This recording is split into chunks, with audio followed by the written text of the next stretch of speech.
welcome back to my YouTube channel. I'm so happy to have you along. I figured that today I would show you guys how to make ginger tea. So you only need a very few simple ingredients to make really good ginger tea, which is really great for sinuses, stomach aches, nausea, anything. I feel like everything you can use ginger for. So I have a very simple method that I use when I have fresh ginger, and it tastes phenomenal. Very easy to customize. Sometimes I'll make it with cinnamon sticks or star anise or dandelion roots, or I will pour it over some type of herbs. But today I'm just going to show you how to make just plain fresh ginger tea. So you need a few things, such as a pot, a stove or oven, or you could do the microwave, I guess, and then water, and of course the star of the dish, ginger. So this is some fresh ginger that I had. I'm going to go ahead and rinse it in the sink.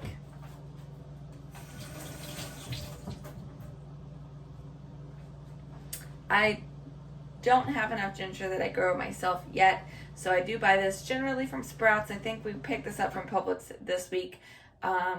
I think you can even get it at Walmart. Farmers markets, if you grow it, but I do like to rinse it just because you never know what has been sprayed on it or who's touched it or any of that stuff.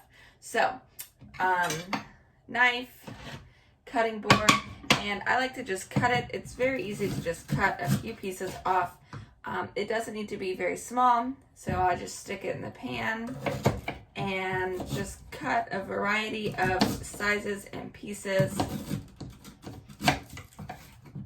Depending on the shape of the ginger, see, you can really see the inside. Let me show you. Yeah, you can really see the insides of the ginger.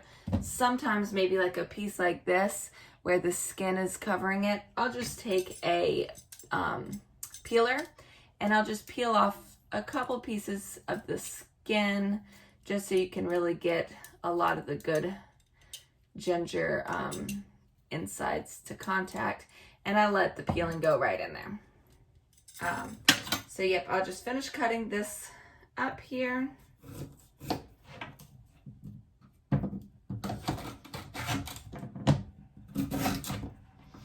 Like I said, it doesn't have to be perfect, just throw it across.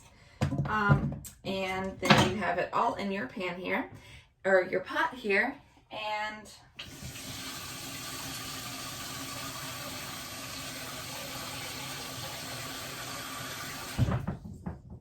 I generally will fill it about half full of water. And the good thing is you can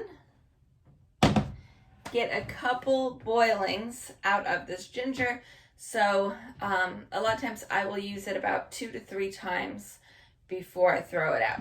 Once it's on the stove top here, I will turn the burner on to high and I will let it come to a boil. And there's a couple of different ways that you can do this. You can either, one, bring it to a boil for about 2 to 3 minutes and then use it.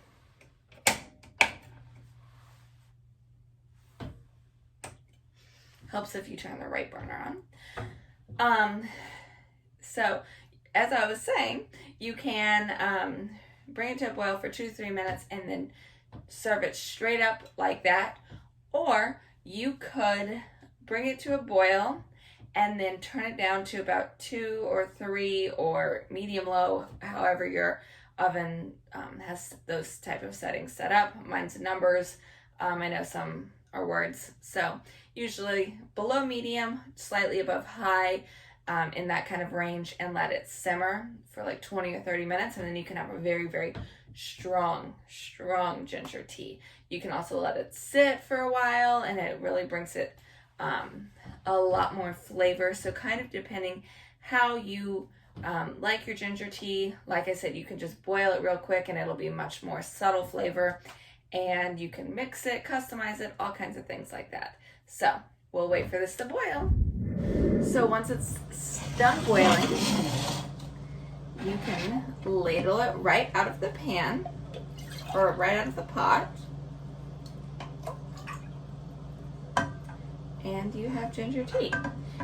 I also will take the excess and I will ladle it right into a glass jar. This is probably a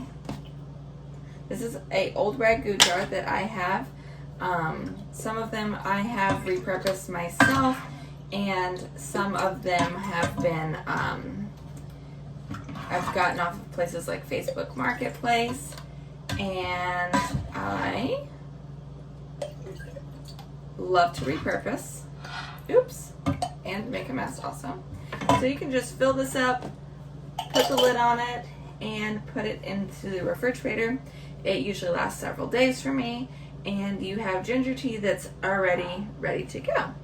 So I would love to hear it if you make your own ginger tea, how you do it, what you do, all that good stuff. All right, guys. Thanks.